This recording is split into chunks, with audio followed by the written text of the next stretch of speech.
Vale. Hola. Se oye bien, ¿verdad? Sí, Sí, se escucha muy bien. Al otro lado, el Atlántico también. Genial, Jairo. Vale, bueno, pues vamos a empezar. Yo os voy a hablar hoy de unos artículos que hemos encontrado desde aquí sobre cannabis y esquizofrenia, porque tenemos la idea de, bueno, si se dan las condiciones, tratar de desarrollar un poco esta línea de investigación y ver qué posibilidades hay de descubrir un poco más sobre la psicosis a través de los efectos que tiene el cannabis o porque las personas con esquizofrenia suelen ser más consumidores que los sujetos sanos, etcétera. Entonces, bueno, lo que vamos a hablar hoy son 3 artículos diferentes. En uno de ellos es una revisión bastante extensa sobre los efectos a corto y largo plazo en sujetos sanos. Pues ahí podemos sacar alguna conclusión que yo creo que hay un par de cosas interesantes.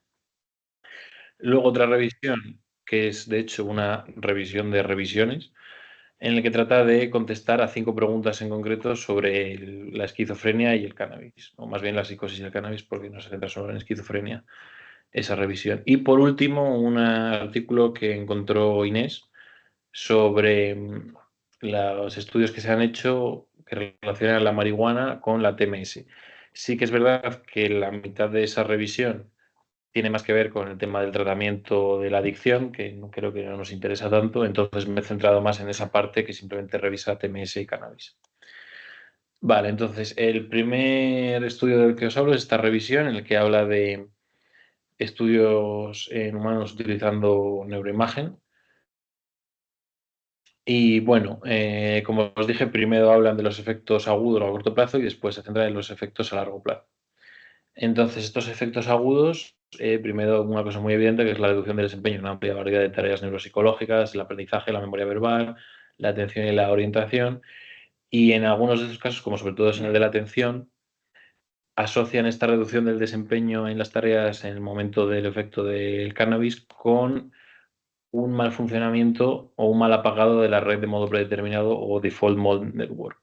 Ya sabéis que estas redes son redes que se activan de forma sincrónica en el cerebro en base a determinadas tareas, como la atencional o la visual, y la red de modo predeterminado es esa que está activada cuando no estamos haciendo nada en particular o estamos pensando en nuestras cosas.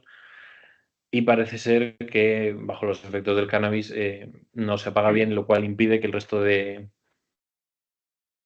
redes del cerebro funcionen correctamente.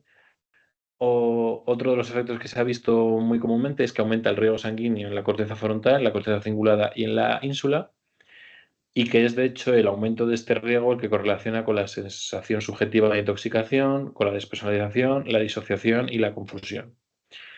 Y otra cosa que también se ha visto en muchas ocasiones es que reduce el efecto de la recompensa. De alguna forma, pues el momento agudo del uso del cannabis reduce la necesidad que tienes por las recompensas o la motivación que te producen esas recompensas.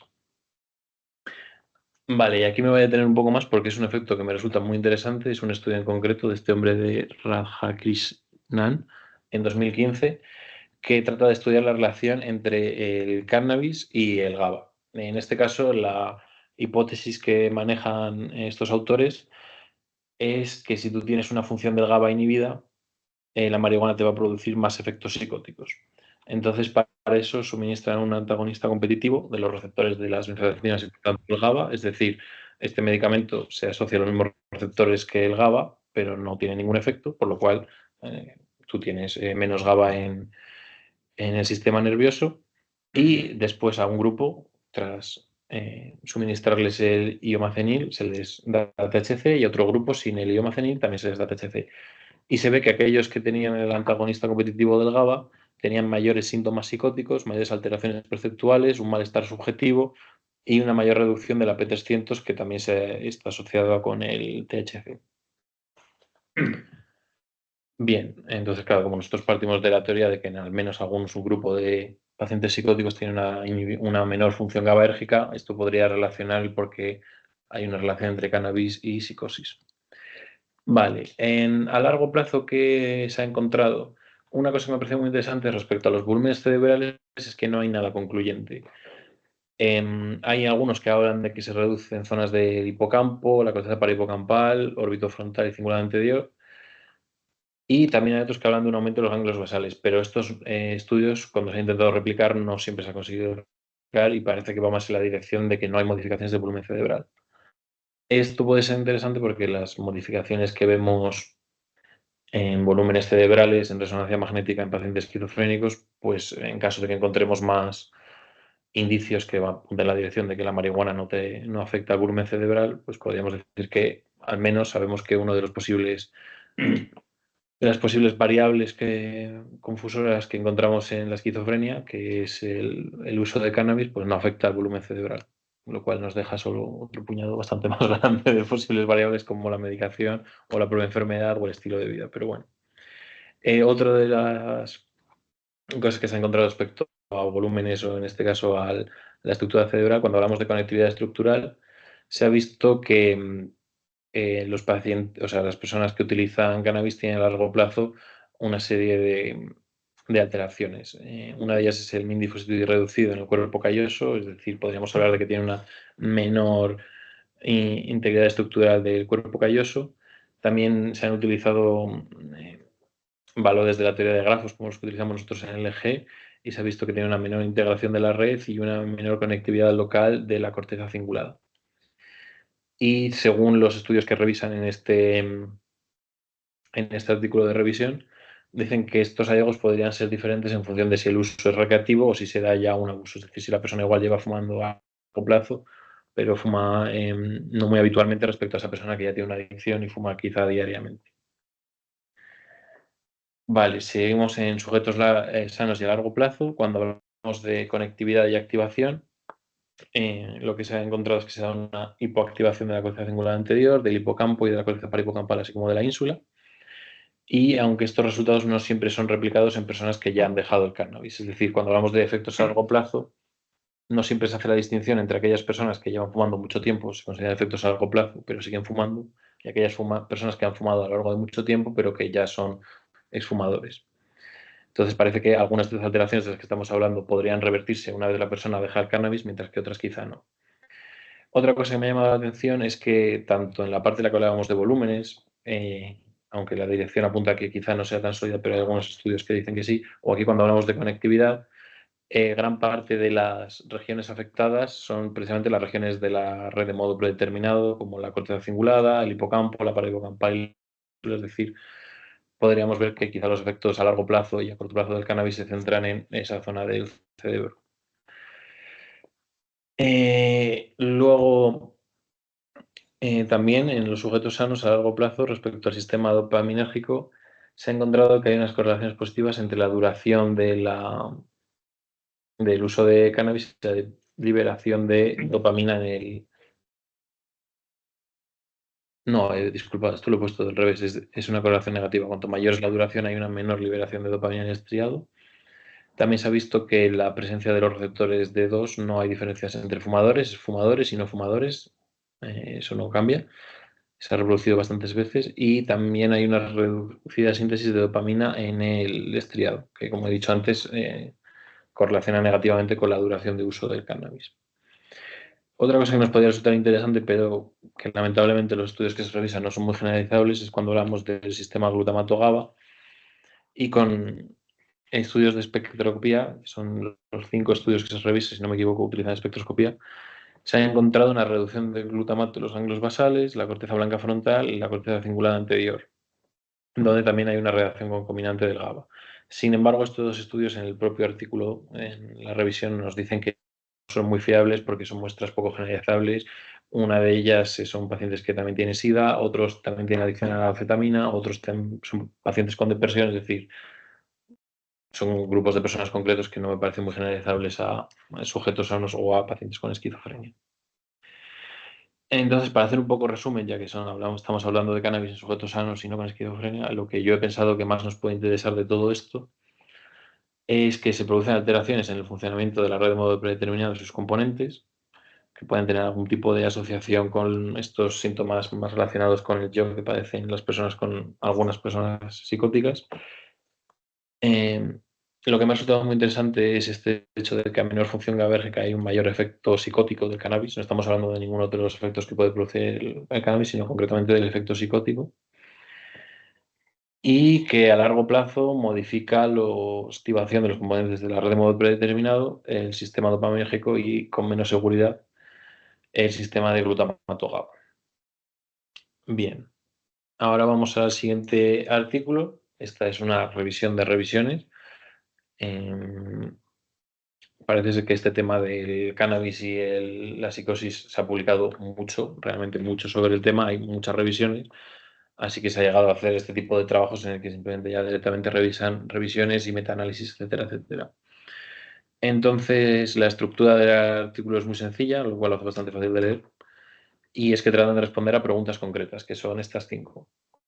La pregunta es si tienen los fumadores más riesgo de desarrollar psicosis, y la respuesta evidente es que sí, y que aumenta de acuerdo con la dosis. La dosis no solo se refiere a el porcentaje de THC que tiene la marihuana que fuman, sino también cuánto tiempo llevan fumando o cuánto tiempo fuman durante ese tiempo que han estado fumando. Es decir, a líneas generales, cuanto más cannabis consumas, más aumenta tu riesgo de desarrollar psicosis. ¿Los fumadores desarrollan la psicosis más temprano? Sí. La respuesta también solo encuentran 2 artículos, pero hay que tener en cuenta que son 2 revisiones que tratan de responder a esa pregunta y las 2 revisiones afirman que esto sucede si fumas desarrollas la psicosis más temprano. Luego otra pregunta es si realmente hay una prevalencia mayor de personas que consumen cannabis en los pacientes psicóticos. La respuesta también es que sí hay una mayor prevalencia que en sujetos sanos, aunque sí que es cierto que el porcentaje depende del consumo relativo de cada país, lo cual también suena bastante razonable. Otra pregunta que se hacen es si hay diferencias entre aquellos pacientes que fuman y aquellos pacientes que no fuman. Se refiere sobre todo a diferencias a nivel clínico, no se refieren a nivel de investigación, quizá nos puede interesar más a nosotros.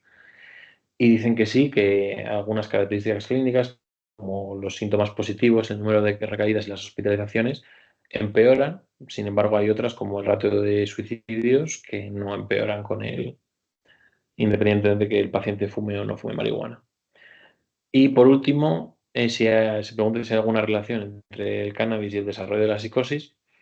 Aquí se muestran mucho más precavidos para hacer una afirmación, porque dicen que en la mayoría de estudios hay muestras muy bajas y en los artículos que ellos revisan, aparte de tener muestras bajas dentro de sus artículos, esas revisiones las consideran de peor calidad que las que habían mirado anteriormente. Entonces no llegan a la conclusión de que haya una relación clara entre el cannabis y el desarrollo de la psicosis, aunque teniendo en cuenta la respuesta de las 4 preguntas anteriores, pues algún tipo de relación tendrá que haber.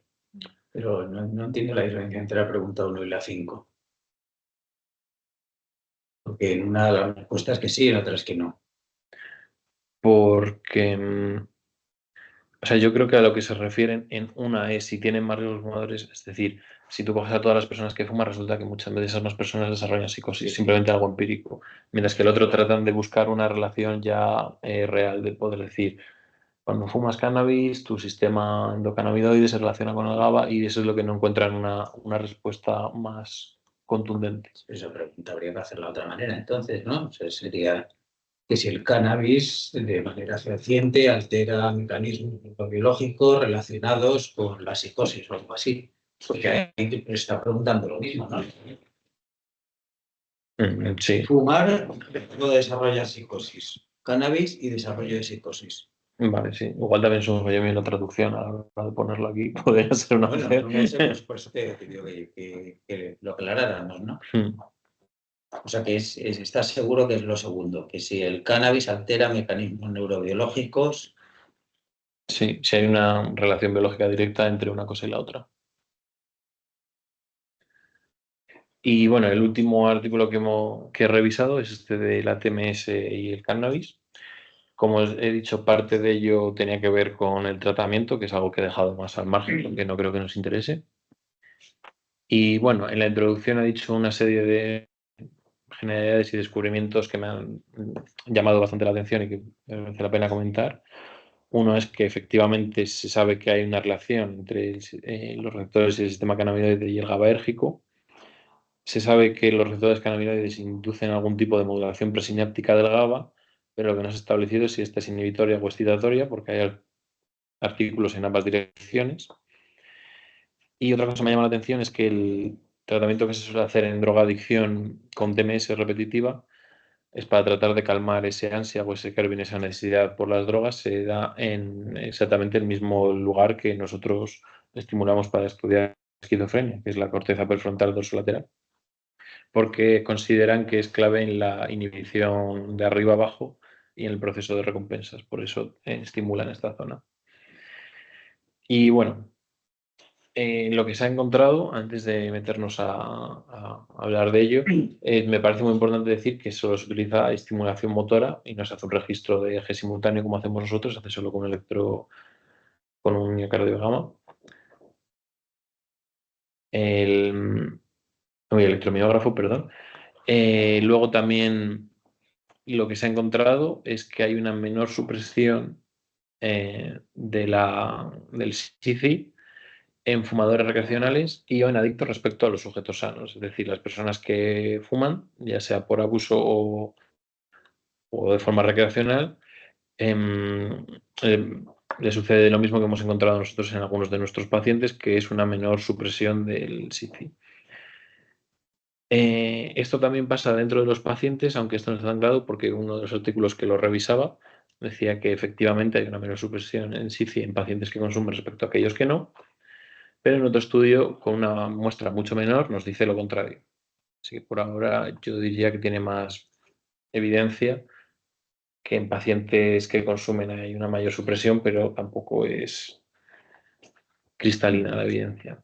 Y en ese mismo estudio, aparte de tener un grupo de pacientes fumadores, pacientes no fumadores, también tenían un grupo control fumador y un grupo control no fumador. Y es decir, repito, la muestra era muy baja, como 10 personas por cada grupo, 10, 11, cada grupo tenía un número un poco diferente. Y ellos decían que el comportamiento de controles que consumían contra aquellos que no consumían es diferente que los pacientes que consumían respecto a los no consumidores. Me explico. En los pacientes lo que decían es que se daba una menor inhibición en aquellos que fumaban marihuana, mientras que en los controles se daba una mayor inhibición en aquellos controles que fumaban marihuana. Y que, por tanto, lo que escribían en ese artículo es que la forma que tiene el sistema nervioso de lidiar con la marihuana es diferente en aquellas personas que tienen una psicosis respecto a aquellas que no. Lo cual a mí me parece... ¿Los pacientes a los que se refiere el cuarto punto son pacientes con psicosis o personas que consumen marihuana y ya está? Son pacientes con psicosis. ¿Y puedes repetirlo? O sea, porque no me he enterado muy Mm. bien. O sea, los que tienen psicosis suprimen menos. Los que tienen psicosis y fuman suprimen menos que aquellos que no fuman, según este estudio, mientras que los controles pasa al revés. Aquellos que fuman inhiben más o suprimen más que medio. Entonces, en base a este resultado, ellos dicen que el funcionamiento es diferente a aquellas personas que tienen psicosis y las que no, pero también es verdad que la muestra es de 10, 11, 11 y 12, si no me equivoco. Y por ejemplo, el otro artículo, este que le di su propia diapositiva, nos diría más bien lo contrario.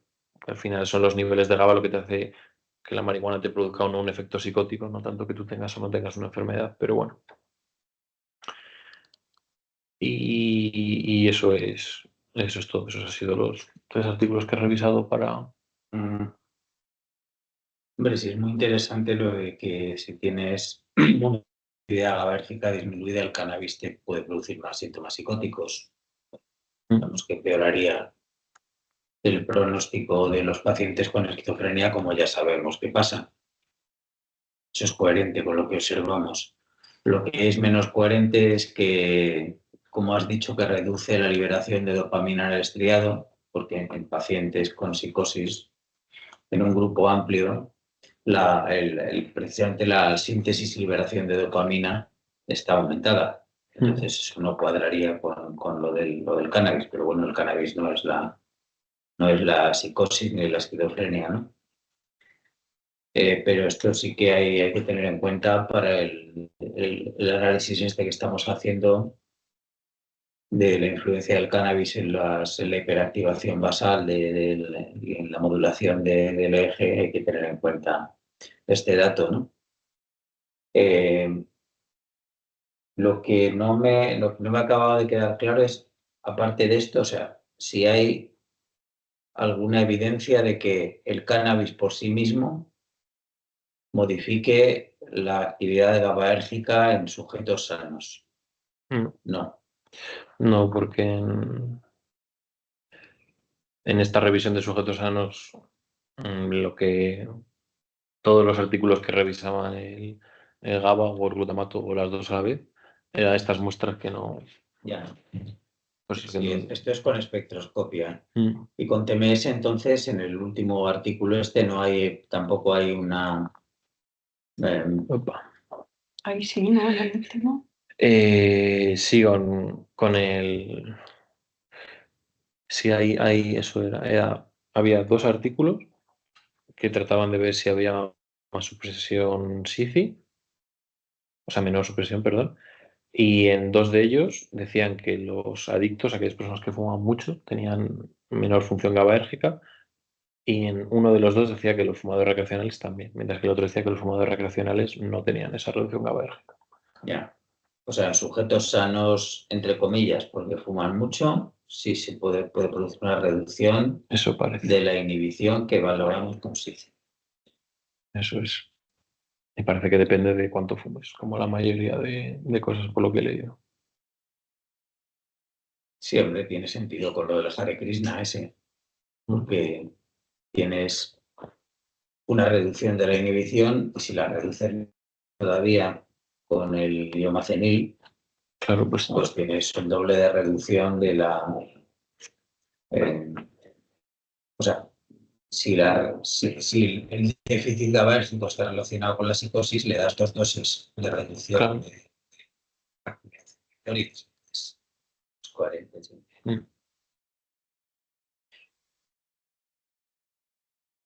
Bueno. ¿Más comentarios que queráis hacer?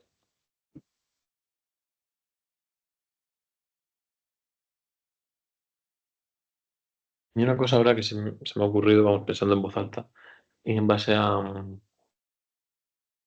antes hablando con Inés, me ha comentado que, por ejemplo, hay estudios que hablan de la posibilidad de por qué tanta gente, o sea, por qué la gente con esquizofrenia tiene mayor porcentaje de consumo de cannabis que la gente sana.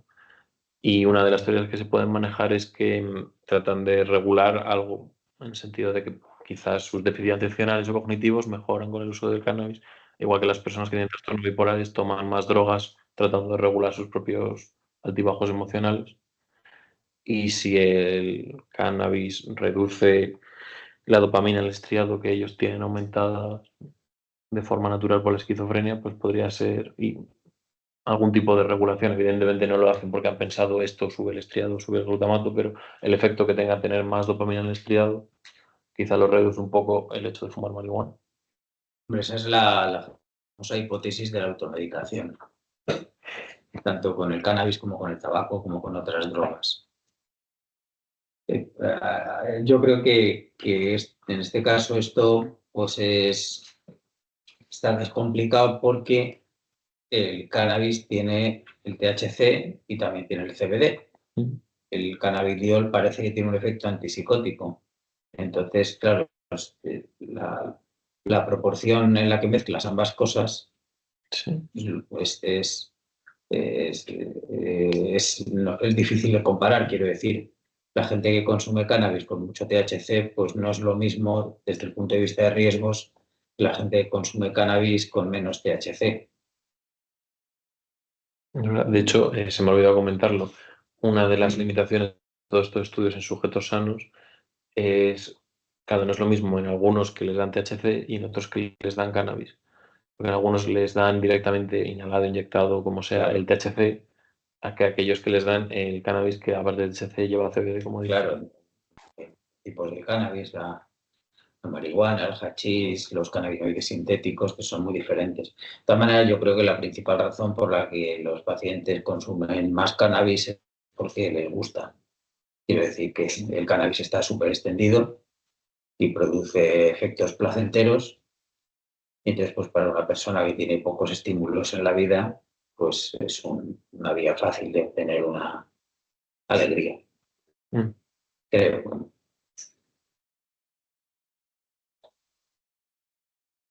Sí, pero quizás, no, siguiendo con esto de la hipótesis de la automedicación, si hay una cosa interesante que te cuenta a veces la gente, los pacientes que tienen acatisia relacionada con antipsicóticos, te cuentan sistemáticamente el alivio que les produce el cannabis.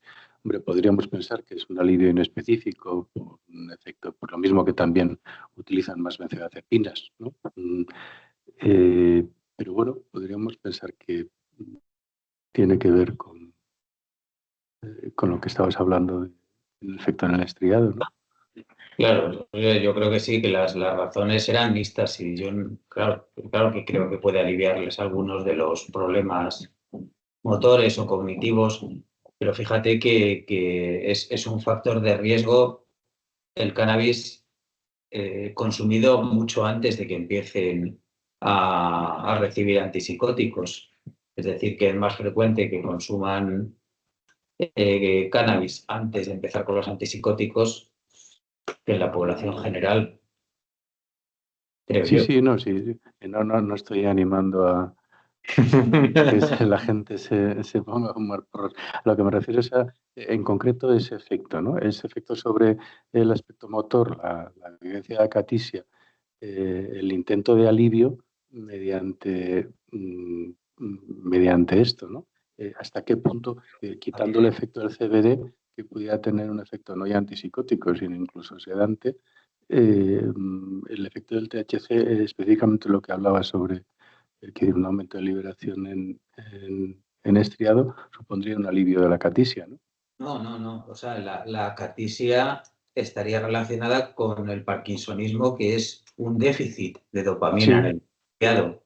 Y aquí lo que estaríamos efectivamente. haciendo es aumentar el déficit con el THC, porque disminuye la liberación de dopamina. Entonces he entendido mal.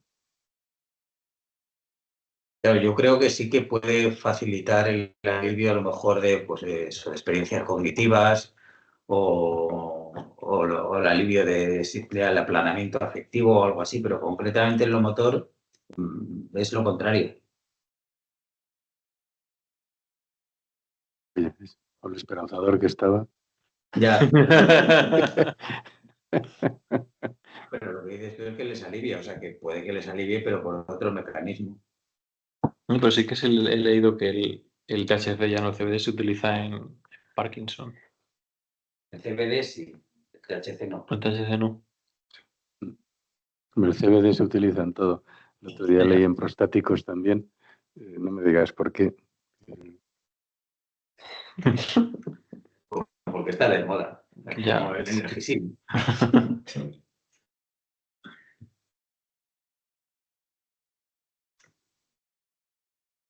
¿Más comentarios tenéis?